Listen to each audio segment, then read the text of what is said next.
Bonjour, je suis à Goma, capitale de la province du Nord Kivu, dans l'est de la République démocratique du Congo. Aujourd'hui, je suis reçu par le coordonnateur de l'AFC M23, M. Corneille Nangaa.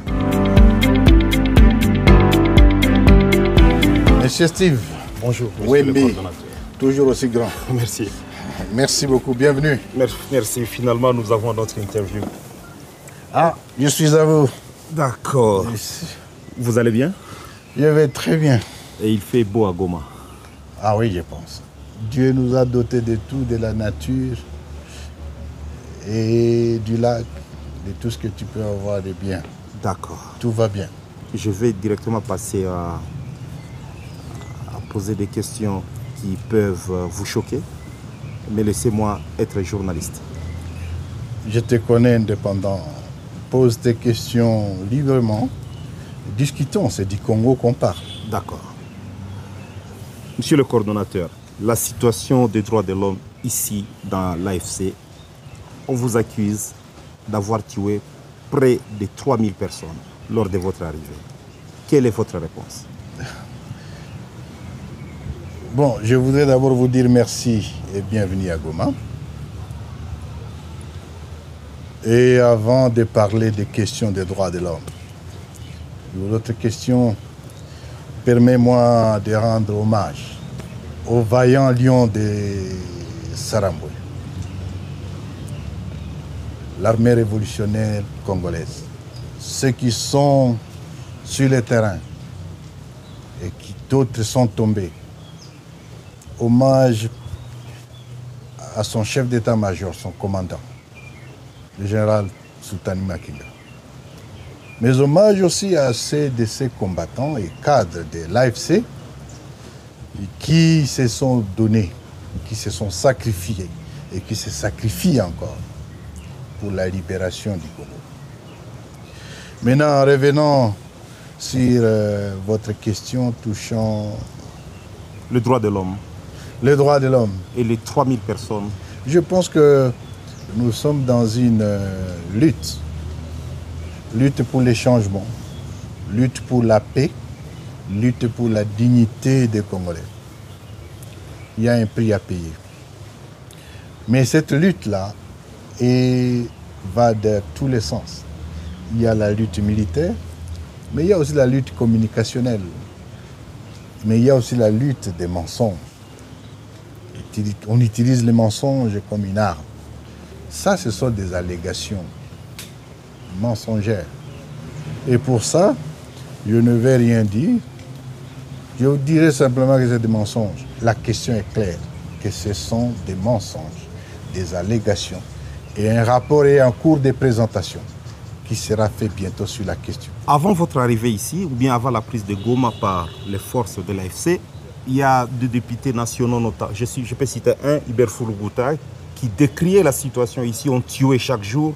Il parlait même du départ de certains officiers des FARDC parce qu'il y avait des tracasseries dans la ville de Goma.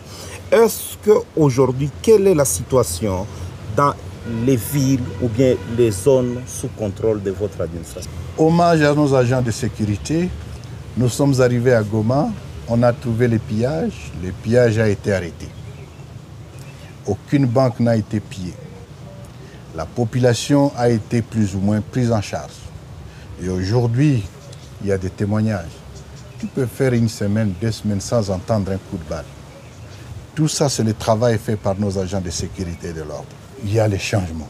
Mais entre-temps, c'est un processus.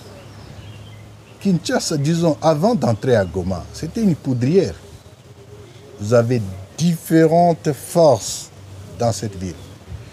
Les forces internationales. Les Sud-Africains étaient ici. Les Tanzaniens étaient là. Les Malawites étaient là. Vous aviez plus de 3000 mercenaires européens. On n'en parle pas souvent assez. Plus de 3000 mercenaires européens étaient là. Vous avez en plus les Burundais qui étaient dans les opérations. À côté des FARDC, il y avait bien entendu les FDLR. Et bien sûr, il ne faut pas compter les civils, nos compatriotes à qui on a distribué les armes comme du pain. et on les appelle les Ouazalendo. Et il y avait, il faut compter les contingents de la MONUSCO parce qu'ils étaient partis au conflit.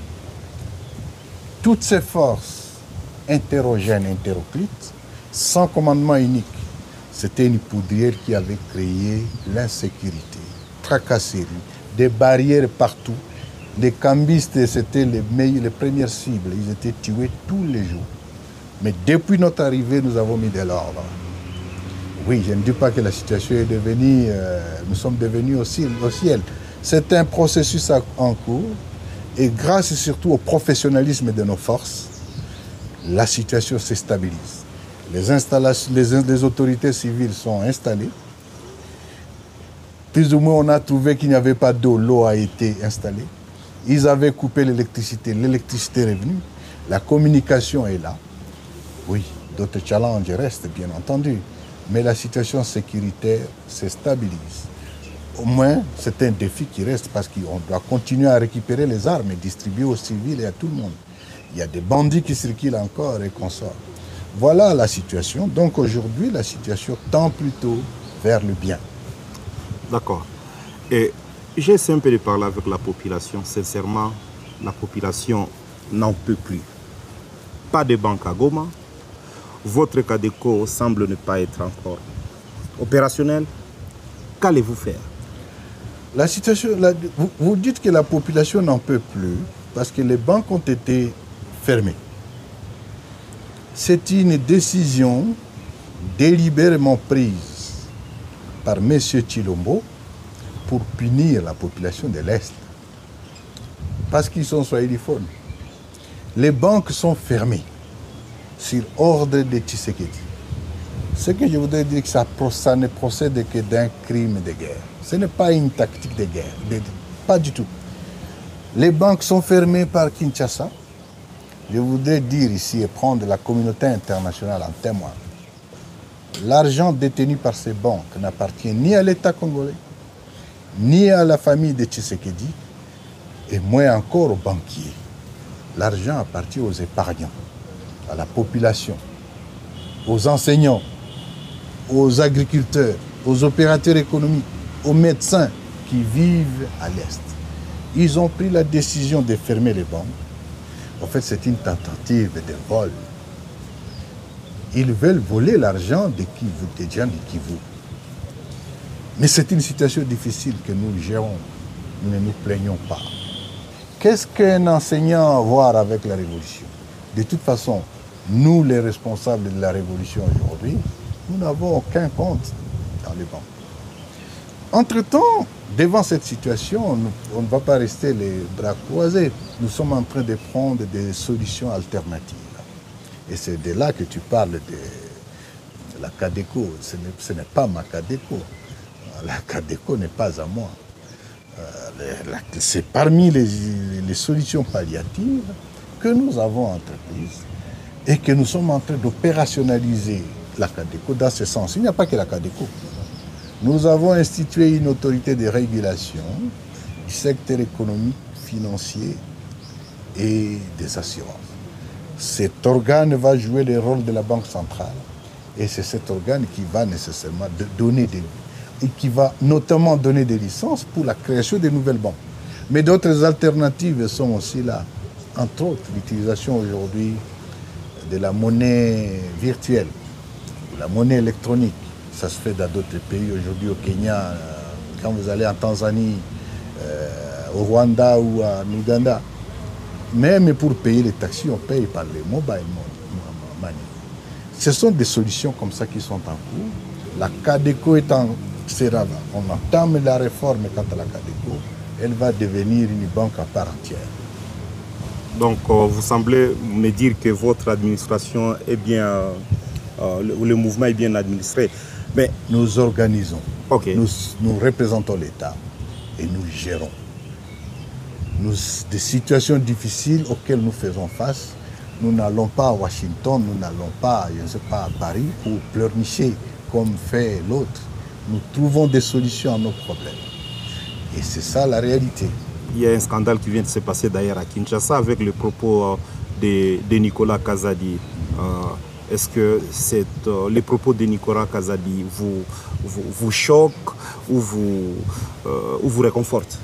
Non, je vous avais dit la fois passée que tout Congolais qui aspire au changement est membre de l'AFC. Et Nicolas est le premier. Nicolas Kazadi. Il est membre de l'AFC, plus ou moins, même s'il ne peut pas encore le faire physiquement, mais il le fait déjà en termes d'idéologie. L'AFC prône le changement. Et Nicolas a vécu ça, c'est un témoin. Ce qu'il a dit est scandaleux. Mais c'est d'autant plus important que la population nous donne maintenant raison. Le régime Tshisekedi, c'est une bande tribale de voleurs, d'escrocs, de détourneurs. En réalité, ce que Nicolas, c'était celui qui avait la caisse de ces détourneurs. Et le chef de bande est connu. Le chef de bande de cette rapine, c'est lui-même, M. Tshilombo. Ce qu'il a dit, je lui dis coup de chapeau parce qu'il a dit la vérité. Ce qu'il a dit, de toute façon, vous n'avez pas encore su. Vous savez ce qui se passe aujourd'hui au niveau du trésor. Tout ce qui rentre au trésor, ça sort le soir. Et c'est pour aller à la famille présidentielle ou du moins à la présidence. Tu sais ce qui se passe? Même pour payer les agents maintenant, on fait recours aux entreprises. On a vidé toute la trésorerie. Les entreprises d'État ou bien les établissements d'État comme Fomine et consorts, c'est tout ce qui vient et qui est parti. Il n'y a plus aucune règle. Et c'est d'autant plus grave que toutes les institutions sont infantilisées. Le Parlement ne peut faire aucun contrôle.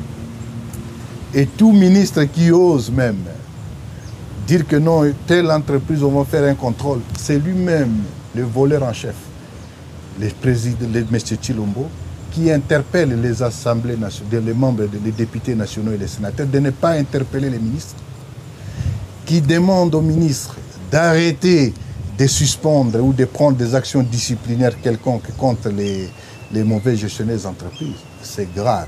On n'a jamais vécu ça et le pays est dos au mur. On a infantilisé les institutions, on a mis la terreur pour que personne n'ose soulever un mot. Et tout ça, c'est grave, c'est tout simplement inacceptable. Et c'est la raison pour laquelle je vous dis que tout Congolais est membre de l'AFC, parce que tout Congolais aujourd'hui aspire au changement, à ce qu'on balaye cette racaille. Le changement est voulu et attendu de tous. Vous critiquez la gestion de Tshisekedi. En même temps, le M23, vous êtes notamment dans les mines, notamment dans les mines de Roubaïa. Par où l'AFC écoule les minerais qu'elle exploite?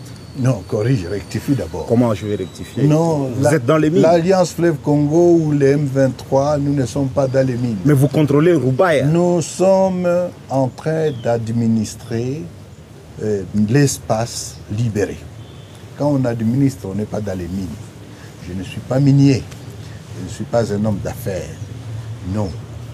Quand vous parlez de Roubaïa, ce qu'il faut dire... Et comment sortent les minerais de Roubaïa? J'arrive. Okay. Permets-moi de te répondre, M. Wembi. Nous sommes arrivés à Roubaïa il y a juste 11 mois. Et dès que nous sommes arrivés, avant même qu'on arrive à Roubaïa, nous avons pris une décision. Et cette décision, il y a une année, c'est la décision portant interdiction formelle à tout membre ou tout cadre de l'AFCM 23, militaire comme civil, comme politique, de s'immiscer soit dans l'exploitation et encore moins dans la commercialisation des substances minérales. L'activité minière dans les territoires qui sont les nôtres, pour des contraintes que nous subissons, c'est une activité en berne. Et c'est l'activité pour laquelle nous devons mobiliser les opérateurs économiques. Quant à ce, pourquoi c'est en berne? La question bancaire est importante. Nous continuons l'insécurité dans certaines zones d'exploitation est encore là, et consorts. Mais la question, posons-nous quand même la question. Avant que l'AFC M23 n'arrive à Roubaïa, avant ces minerais qui exploitaient? Mais c'est la famille Tshisekedi qui a exploité ça. C'est la famille Tshisekedi qui a ravi cette mine à M. Mwanga Tchouchou. Où est-ce qu'ils exportaient? Ils exportaient toujours par le Rwanda. Ils exportaient toujours par l'Ouganda. Ils exportaient toujours par le Burundi. Aucune substance minérale ne part d'ici vers Kinshasa parce qu'il n'y a pas de route. Pourquoi vous ne posez jamais cette question? On dit, mais comment vous le faisiez ça? Non, je vous confirme encore, l'Alliance Fleuve Congo M23 n'est pas dans les mines, n'est pas dans les business. Nous voulons le changement du pays pour la dignité du Congolais. Une opinion estime que vous êtes essoufflé après la prise du Nord et Sud Kivu. Il n'y a pas d'avancée. Vous êtes essoufflé. Vous restez ici ou bien vous allez avancer? Oui, je comprends. C'est effectivement une certaine opinion qui exprime, pour eux, c'est une façon d'exprimer une sorte de désespoir. Parce que ce qui est sûr, l'Alliance Fleuve Congo AFC M23 est aujourd'hui attendue partout. L'Alliance Fleuve Congo M23 aujourd'hui constitue l'espoir du Congo. Devant cette racaille qui s'est installée, cette dictature, ces voleurs, ils n'ont pas d'espoir.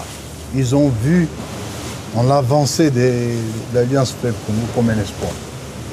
Et à chaque fois qu'il y a un peu une sorte de relâchement ou comment, les gens, il y a une opinion qui peut penser que nous sommes essoufflés.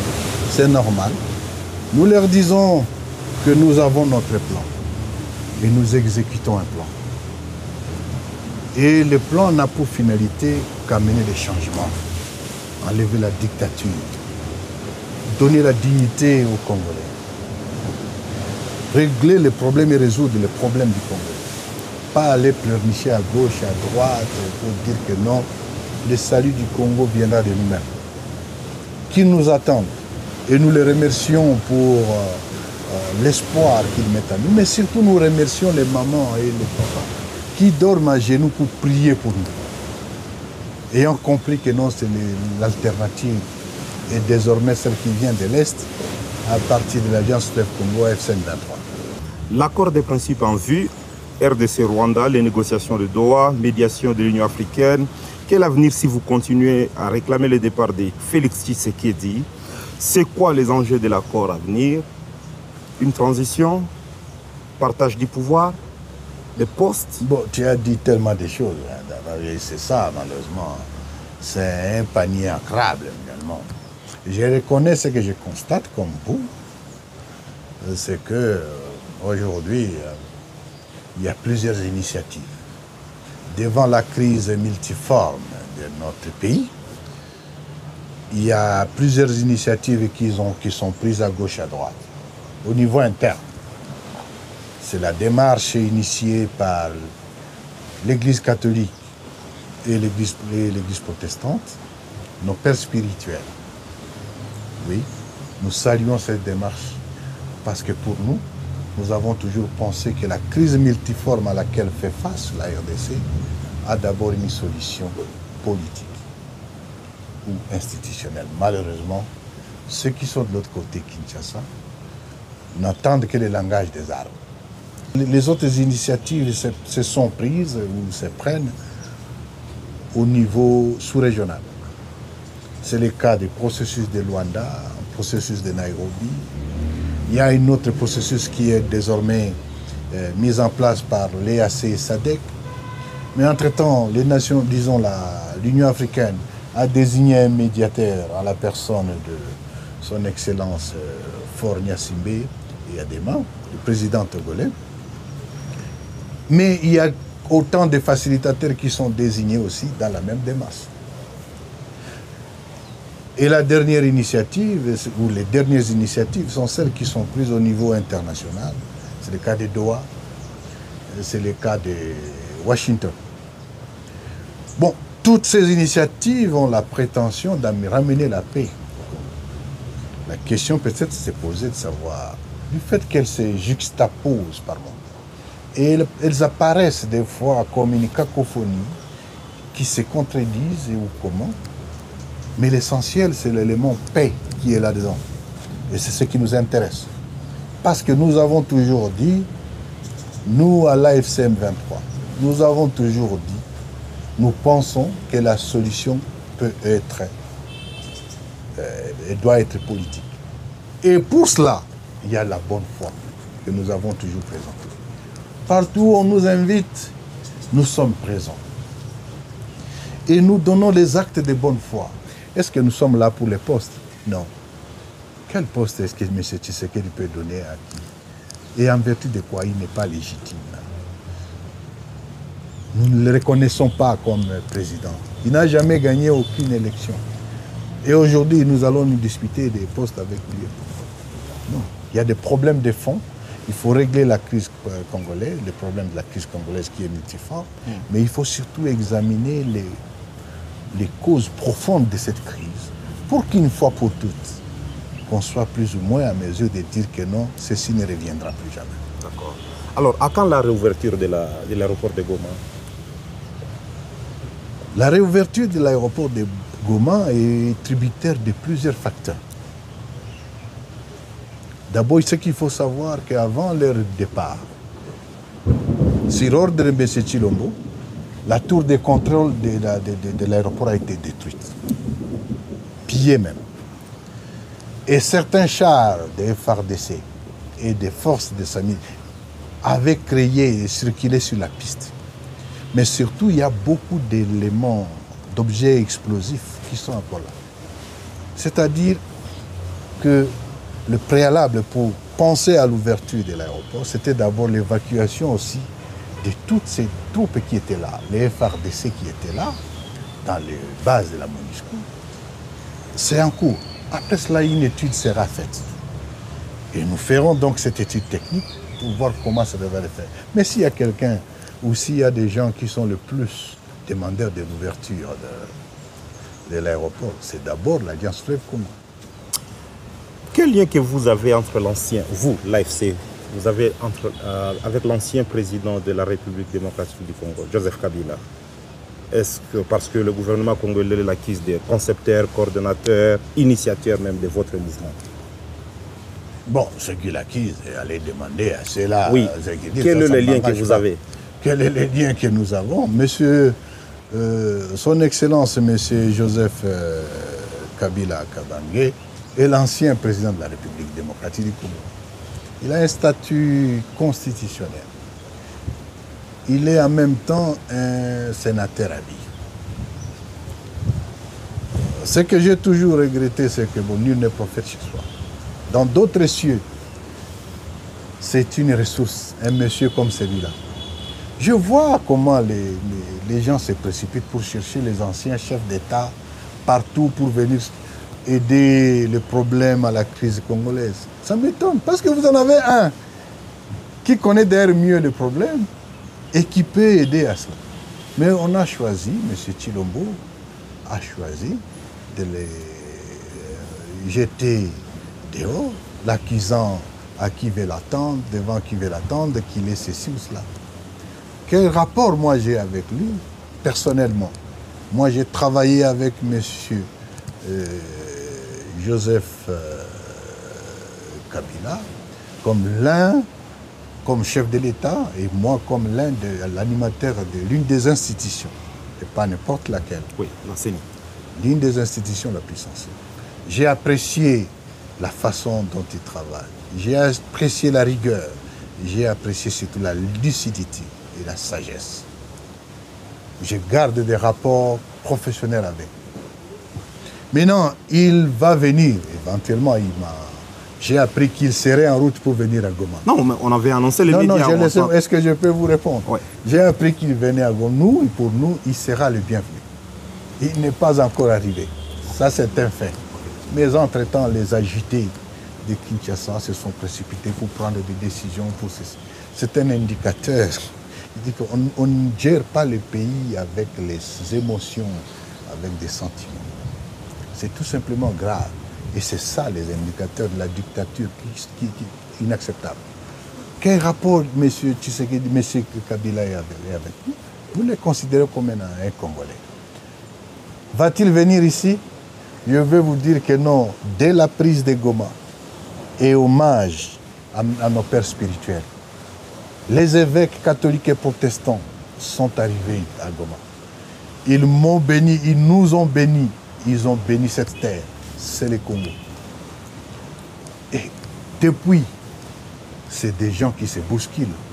Les uns venant en clandestinité, d'autres venant publiquement. Même les gens du pouvoir arrivent ici. Vous ne savez peut-être pas. Lesquels? Bon, s'ils ne veulent pas que je dise qu'ils sont là, qu'ils sont... Même les gens de l'Union sacrée, ils se bousculent ici, dans les Noirs. Alors, c'est la terre, c'est le Congo. Il sera le bienvenu dès qu'il va décider d'arriver. Là n'est pas le problème. Ok, d'accord. Je pose une question concernant le Rwanda. Oui, le Rwanda. Oui. On vous accuse d'être... Pourquoi seulement le Rwanda? Non, parce que c'est le Rwanda qui a été cité plusieurs fois par le gouvernement congolais, les Nations Unies. Vous recevez des munitions. Non, non, avant de citer du Rwanda, je vais répondre à la question. Oui. Je devais d'abord, avant de parler du Rwanda, je voudrais vous dire qu'au Congo, le Burundi est au Congo. Ok? J'espère que tu vas me poser des questions sur tous ces pays. L'Ouganda est au Congo. Du Grand Nord, Kivu, jusqu'à Nituri. C'est l'Ouganda qui est là-bas, c'est l'armée ougandaise. Les instructions pour la gestion administrative et tout ça vient de l'Ouganda. Les Congolais n'en parlent pas. Les Sud-Africains sont au Congo. Les Tanzaniens sont au Congo. Les Malawites sont au Congo. Les FDLR sont ici. Les EDF, ils sont au Congo. Les forces négatives de tous les pays de la sous-région sont au Congo. Et tout ça à cause de quoi? C'est l'absence d'État. Lorsqu'il n'y a pas d'État, c'est la jungle. Et lorsqu'il y a la jungle, tous les bandits des autres États, là où il y a les États, viennent se réfugier là où il y a la jungle. Et ça, c'est M. Tshilombo, l'incompétent, qui n'a pas compris en occupant les fonctions qu'il occupe, il devait bien construire les FARDC et défendre l'intégrité du territoire. Revenons maintenant au Rwanda, parce que vous vouliez poser la question sur un probable ou un éventuel soutien du Rwanda. Oui, est-ce que vous aurez le soutien militaire, idéologique du Rwanda? Je ne vois pas ce soutien. Quand je t'ai parlé ici des problèmes congolais, les détournements qui se font à Kinshasa, la saleté qu'il y a aujourd'hui dans la ville de Kinshasa, les embouteillages que le ne sait pas gérer dans la ville de Kinshasa.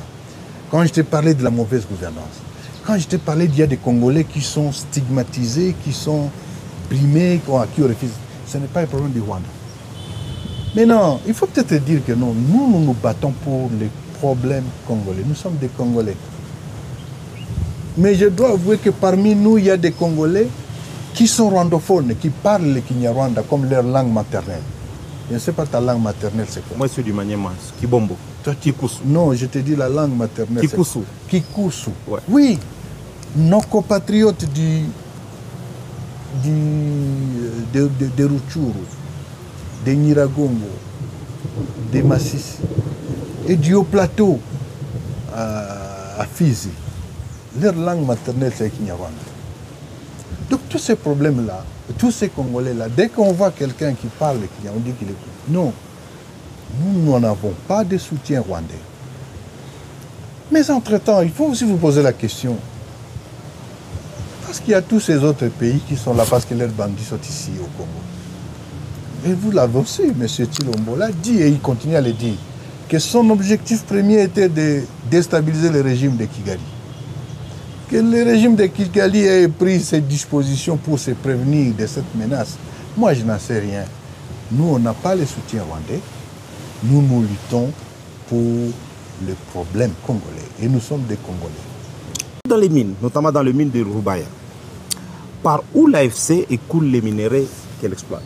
Non, corrige, rectifie d'abord. Comment je vais rectifier? Non, vous êtes dans les mines. L'Alliance Fleuve Congo ou les M23, nous ne sommes pas dans les mines. Mais vous contrôlez Rubaya? Nous sommes en train d'administrer l'espace libéré. Quand on administre, on n'est pas dans les mines. Je ne suis pas minier. Je ne suis pas un homme d'affaires. Non. Quand vous parlez des Roubaïa, ce qu'il faut dire... Et comment sortent les minéraux des Roubaïa? J'arrive. Okay. Permets-moi de te répondre, M. Wemby. Nous sommes arrivés à Roubaïa il y a juste 11 mois. Et dès que nous sommes arrivés, avant même qu'on arrive à Roubaïa, nous avons pris une décision. Et cette décision, il y a une année, c'est la décision portant interdiction formelle à tout membre ou tout cadre de l'AFCM 23, militaire comme civil, comme politique, de s'immiscer soit dans l'exploitation et encore moins dans la commercialisation des substances minérales. L'activité minière dans les territoires qui sont les nôtres, pour des contraintes que nous subissons, c'est une activité en berne. Et c'est l'activité pour laquelle nous devons mobiliser les opérateurs économiques. Quant à ce, pourquoi c'est en berne? La question bancaire est importante. Nous continuons, l'insécurité dans certaines zones d'exploitation est encore là, et qu'on sort. Mais la question, posons-nous quand même la question. Avant que l'AFCM 23 n'arrive à Roubaïa, avant ces minéraux qui exploitaient? Mais c'est la famille Tshisekedi qui exploitait ça. C'est la famille Tshisekedi qui a ravi cette mine à M. Mwanga Tchouchou. Où est-ce qu'ils exportaient? Ils exportaient toujours par le Rwanda. Ils exportaient toujours par l'Ouganda. Ils exportaient toujours par le Burundi. Aucune substance minérale ne part d'ici vers Kinshasa parce qu'il n'y a pas de route. Pourquoi vous ne posez jamais cette question et dites, mais comment vous le faisiez ça? Non, je vous confirme encore, l'Alliance Fleuve Congo M23 n'est pas dans les mines, n'est pas dans les business. Nous voulons le changement du pays pour la dignité du Congolais. Pour des principes en vue, RDC Rwanda, les négociations de Doha, médiation de l'Union africaine, quel avenir si vous continuez à réclamer le départ de Félix Tshisekedi? C'est quoi les enjeux de l'accord à venir? Une transition? Partage du pouvoir? Des postes? Bon, tu as dit tellement de choses. C'est ça, malheureusement. C'est un panier à crabe, également. Je reconnais ce que je constate comme vous. C'est que aujourd'hui, il y a plusieurs initiatives. Devant la crise multiforme de notre pays, il y a plusieurs initiatives qui sont prises à gauche et à droite, au niveau interne. C'est la démarche initiée par l'Église catholique et l'Église protestante, nos pères spirituels. Oui, nous saluons cette démarche parce que pour nous, nous avons toujours pensé que la crise multiforme à laquelle fait face la RDC a d'abord une solution politique ou institutionnelle. Malheureusement, ceux qui sont de l'autre côté, Kinshasa, n'entendent que le langage des armes. Les autres initiatives se sont prises ou se prennent au niveau sous-régional. C'est le cas du processus de Luanda, le processus de Nairobi. Il y a un autre processus qui est désormais mis en place par l'EAC et SADC. Mais entre-temps, les nations, disons l'Union africaine, a désigné un médiateur en la personne de son Excellence Faure Gnassingbé et Adema, le président togolais. Mais il y a autant de facilitateurs qui sont désignés aussi dans la même démarche. Et la dernière initiative, ou les dernières initiatives, sont celles qui sont prises au niveau international. C'est le cas de Doha, c'est le cas de Washington. Bon, toutes ces initiatives ont la prétention de ramener la paix. La question peut-être s'est posée de savoir, du fait qu'elles se juxtaposent par moment, et elles apparaissent des fois comme une cacophonie qui se contredisent ou comment. Mais l'essentiel, c'est l'élément paix qui est là-dedans. Et c'est ce qui nous intéresse. Parce que nous avons toujours dit, nous à l'AFCM 23, nous avons toujours dit, nous pensons que la solution peut être, elle doit être politique. Et pour cela, il y a la bonne foi que nous avons toujours présentée. Partout où on nous invite, nous sommes présents. Et nous donnons les actes de bonne foi. Est-ce que nous sommes là pour les postes? Non. Quel poste est-ce que M. Tshisekedi peut donner à qui? Et en vertu de quoi il n'est pas légitime? Nous ne le reconnaissons pas comme président. Il n'a jamais gagné aucune élection. Et aujourd'hui, nous allons nous disputer des postes avec lui. Non. Il y a des problèmes de fond. Il faut régler la crise congolaise, le problème de la crise congolaise qui est multiforme. Mais il faut surtout examiner les causes profondes de cette crise pour qu'une fois pour toutes, qu'on soit plus ou moins à mesure de dire que non, ceci ne reviendra plus jamais. D'accord. Une question concernant le Rwanda. Oui, le Rwanda. Oui. On vous accuse d'être... Pourquoi seulement le Rwanda? Non, parce que c'est le Rwanda qui a été cité plusieurs fois par le gouvernement congolais, les Nations Unies. Vous recevez des ministres. Non, avant de citer du Rwanda, je vais répondre à la question. Oui. Et je devais d'abord, avant de parler du Rwanda, je voudrais vous dire qu'au Congo, le Burundi est au Congo. Ok? J'espère que tu vas me poser des questions sur tous ces pays. L'Ouganda est au Congo. Du Grand Nord, Kivu, jusqu'à Ituri. C'est l'Ouganda qui est là-bas, c'est l'armée ougandaise. Les instructions pour la gestion administrative et tout ça vient de l'Ouganda. Les Congolais n'en parlent pas. Les Sud-Africains sont au Congo. Les Tanzaniens sont au Congo. Les Malawites sont au Congo. Les FDLR sont ici. Les EDF, ils sont au Congo. Les forces négatives de tous les pays de la sous-région sont au Congo. Et tout ça à cause de quoi? C'est l'absence d'État. Lorsqu'il n'y a pas d'État, c'est la jungle. Et lorsqu'il y a la jungle, tous les bandits des autres États, là où il y a les États, viennent se réfugier là où il y a la jungle. Et ça, c'est M. Tshilombo, l'incompétent, qui n'a pas compris en occupant les fonctions qu'il occupe, il devait bien construire les FARDC et défendre l'intégrité du territoire. Revenons maintenant au Rwanda, parce que vous vouliez poser la question sur un probable ou un éventuel soutien du Rwanda. Oui, est-ce que vous aurez le soutien militaire, idéologique du Rwanda? Je ne vois pas ce soutien. Quand je t'ai parlé ici des problèmes congolais, les détournements qui se font à Kinshasa, la saleté qu'il y a aujourd'hui dans la ville de Kinshasa, les embouteillages que l'État ne sait pas gérer dans la ville de Kinshasa, quand je t'ai parlé de la mauvaise gouvernance, quand je t'ai parlé qu'il y a des Congolais qui sont stigmatisés, qui sont brimés, à qui on refuse, ce n'est pas un problème du Rwanda. Mais non, il faut peut-être dire que non, nous nous battons pour les problèmes congolais. Nous sommes des Congolais. Mais je dois avouer que parmi nous, il y a des Congolais qui sont rwandophones, qui parlent le Kinyarwanda comme leur langue maternelle. Je ne sais pas ta langue maternelle, c'est quoi? Moi, c'est du Maniema, Kibombo. Toi, Kikusu. Non, je te dis la langue maternelle. Kikusu. Kikusu. Ouais. Oui. Nos compatriotes de Rutshuru, de Nyiragongo, de Masisi et du Haut-Plateau à Fizi. Leur langue maternelle, c'est Kinyarwanda. Donc tous ces problèmes-là, tous ces Congolais-là, dès qu'on voit quelqu'un qui parle Kinyarwanda, on dit qu'il est... Non, nous n'avons pas de soutien rwandais. Mais entre-temps, il faut aussi vous poser la question. Parce qu'il y a tous ces autres pays qui sont là parce que leurs bandits sont ici au Congo. Et vous l'avez aussi, M. Tshilombo l'a dit et il continue à le dire, que son objectif premier était de déstabiliser le régime de Kigali. Que le régime de Kigali ait pris ses dispositions pour se prévenir de cette menace.